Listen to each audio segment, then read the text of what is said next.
नमस्कार दोस्तों, अंगिरा ज्योतिष पीठ के चैनल में आप सभी का एक बार फिर स्वागत है। दोस्तों, आपने मेरी पिछली वीडियो को बहुत प्यार मान सम्मान दिया, उसके लिए मैं आपका सभी का शुक्रिया अदा करता हूं। नए सब्सक्राइबर जुड़े, नए सब्सक्राइबर्स का वेलकम है।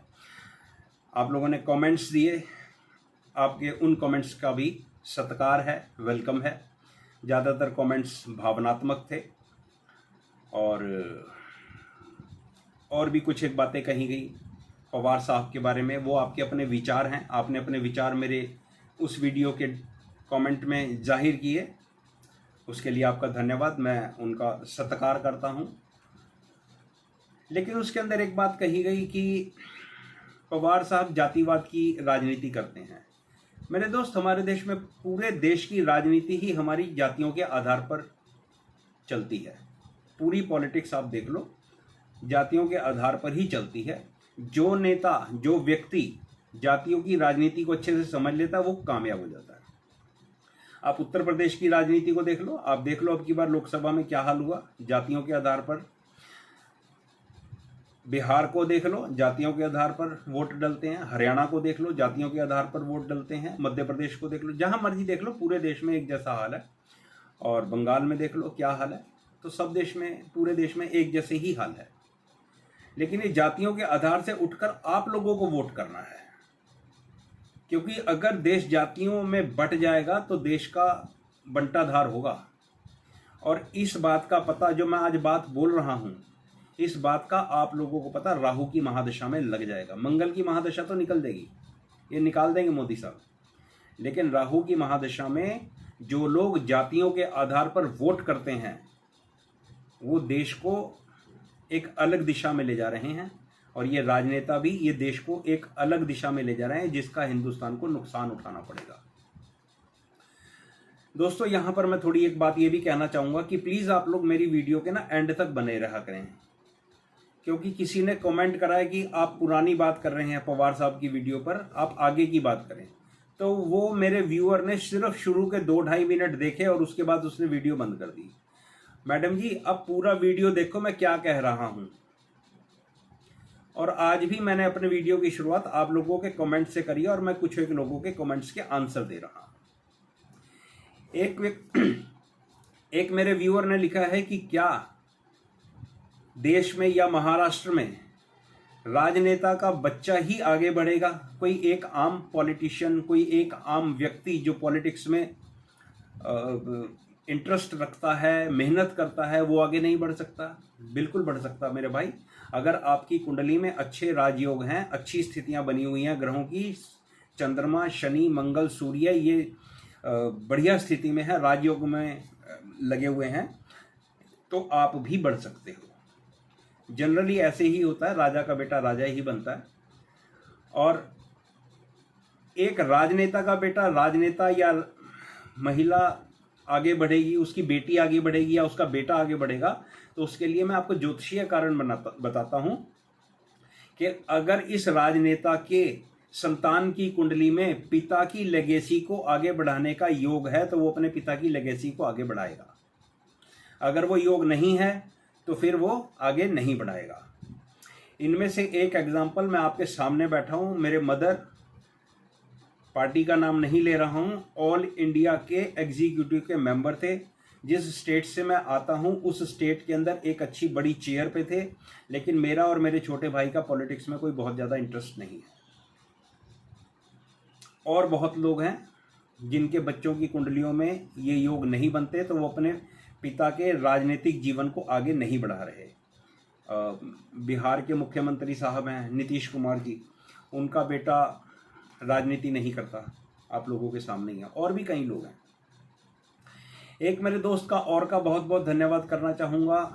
मैंने एक डिमांड करी थी अपने व्यूअर से कि अगर आपके पास एकनाथ शिंदे साहब की हॉरोस्कोप है तो वो प्लीज़ उसकी बर्थ डिटेल मेरे तक पहुँचाएँ। तो एक मेरे दोस्त ने कोशिश करी है, तो उसका मैं धन्यवाद करता हूँ सबसे पहले तो। लेकिन मेरे भाई, ये बर्थ डिटेल जो आपने मुझे नेट से उठा कर दी है ये ठीक नहीं है, ये गलत है। चलिए अब आज की जन्म पत्री पर आते हैं, आज के राजनेता की जन्म पत्री पर आते हैं कि आज के राजनेता की जन्मपत्री क्या कहती है और महाराष्ट्र चुनाव में इस व्यक्ति की पार्टी का कैसा प्रदर्शन रहेगा। आज के राजनेता आपने देख लिया होगा थंबनेल में, मैं बात कर रहा हूं अजीत पवार साहब की। आप सभी जानते हो अजीत पवार साहब शरद पवार साहब के भतीजे हैं और इन्होंने एनसीपी से हटकर एनडीए को ज्वाइन करा और फिर वहां जाकर ये उप मुख्यमंत्री बने, जो मुझे लगता है कि एनडीए की एक गलती थी। चलो वो राजनीति है, उस पर बात नहीं करेंगे। तो अजीत पवार साहब की जो जन्मपत्री मेरे पास अवेलेबल है उसके अनुसार 22 जुलाई 1959 को इनका जन्म हुआ है और भाई तुला लगन की ये कुंडली है और कुंभ इनकी राशि है और नवांश इनका मेष है। ये जन्मपत्री की डिस्क्रिप्शन मेरे पास है। तो मेरे भाई इस कुंडली की बात करते हैं तो ये कुंडली बहुत स्ट्रांग कुंडली है, बहुत शानदार कुंडली है। इसी कारण से शायद अजीत पवार साहब इतनी हाई चेयर पर पहुंचे, लेकिन इस हाई चेयर पर पहुंचकर भी वो मुख्यमंत्री नहीं बन पाए। ये भी इस कुंडली के अंदर दिखता है। इस कुंडली की बात करते हैं तो मेरे दोस्त लगन का स्वामी यहां पर 11th हाउस में सूर्य की राशि में बैठ गया है, सिंह राशि में मंगल के साथ। ये एक बहुत बढ़िया स्थिति है। मैं आपको कुंडली बता दूं, देखो तुला लगन है, लगन में बृहस्पति है, तीसरे घर में वक्री शनि है, पांचवें घर में चंद्रमा है, छठे घर में केतु है, 10वें घर में सूर्य और बुध का बुध आदित्य योग है, 11वें घर में मंगल और शुक्र है और 12वें घर में राहु है। ये इनकी कुंडली का डिस्क्रिप्शन है। लगन का स्वामी इनके 11वें घर में बैठ गया है 7th हाउस और 2nd हाउस लॉर्ड के साथ। ये पॉलिटिक्स करने के लिए या नेम फेम प्राप्त करने के लिए लेने के लिए कुंडली की बेहतरीन स्थिति है। अब ये सारी चीज नवांश के अंदर भी रिपीट हो रही है। नवांश में लगन का स्वामी मंगल है जो बृहस्पति के साथ बैठा है, जो 9th हाउस लॉर्ड है, साथ में शनि जो 11th हाउस लॉर्ड है। तो नवांश में भी ये कॉम्बिनेशन रिपीट हो रहा है, जिस कारण से ये व्यक्ति हाई स्टेटस पर पहुंचा और कॉन्टिन्यूअस अपने इलेक्शन जीतता रहा और लोगों का मान सम्मान या लोगों से रिस्पेक्ट हासिल करता रहा, उनका सपोर्ट हासिल करता रहा।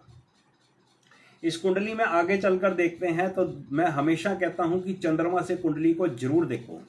अब इस कुंडली में जब हम चंद्रमा को देखते हैं तो ये चंद्रमा यहाँ पर कुंभ राशि का बैठा हुआ है। इस कुंभ राशि के चंद्रमा पर शनि की दृष्टि है, जो एक अपने आप में विशेष राजयोग बन जाता है। अगर चंद्रमा जिस राशि में बैठा है, अगर उस राशि के स्वामी की चंद्रमा पर दृष्टि पड़ती है तो वो चंद्रमा को मजबूत बना देता है, चंद्रमा की स्थिति को और अच्छा बना देता है।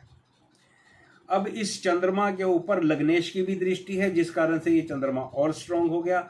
मंगल की भी दृष्टि है जो 2nd हाउस लॉर्ड और 7th हाउस लॉर्ड है कुंडली का। मतलब राजयोगों से चंद्रमा भरपूर भरा हुआ है, जिस कारण से ये व्यक्ति हाई स्टेटस हाई चेयर पर पहुंचा। इस कुंडली में अगला लगन होता है सूर्य का, तो वो 10th हाउस के अंदर दिग्बली होकर बैठा हुआ है। ये भी एक अच्छी स्थिति है। चंद्रमा की राशि में सूर्य और बुध हैं, ये एक बहुत अच्छी स्थिति है राज करने के लिए, राजनेता बनने के लिए। लेकिन अब जहां पर ये सूर्य दिग्बली है, वहीं पर ये सूर्य भाई साहब मृत्यु भाग का प्लैनेट है। ये सूर्य इस आदमी को, अजीत पवार को, प्रॉस्पेरिटी तो दे रहा है, लेकिन ये मृत्यु भाग में होने के कारण मृत्यु भाग के जो डिग्रीज हैं वो उनको वापस पीछे खींच लेता है, तो टॉप तक नहीं जाने देता और ये कभी भी मुख्यमंत्री नहीं बने।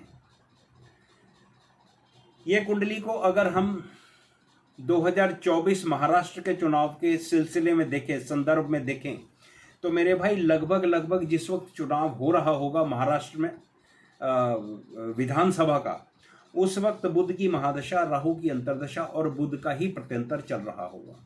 बुध इस कुंडली में स्ट्रांगली प्लेस्ड है, लेकिन वो 10th हाउस में सूर्य के साथ है, जो एक बहुत अच्छी स्थिति है।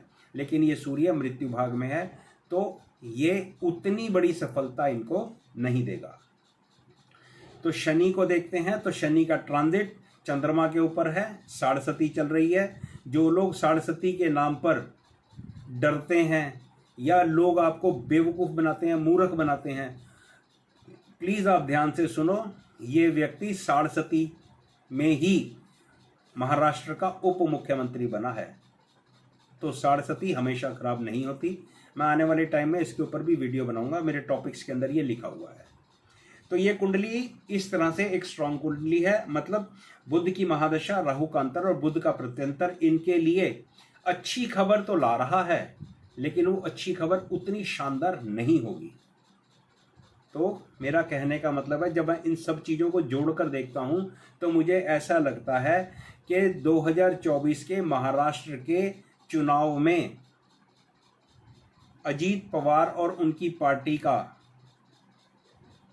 प्रदर्शन संतोषजनक रहेगा।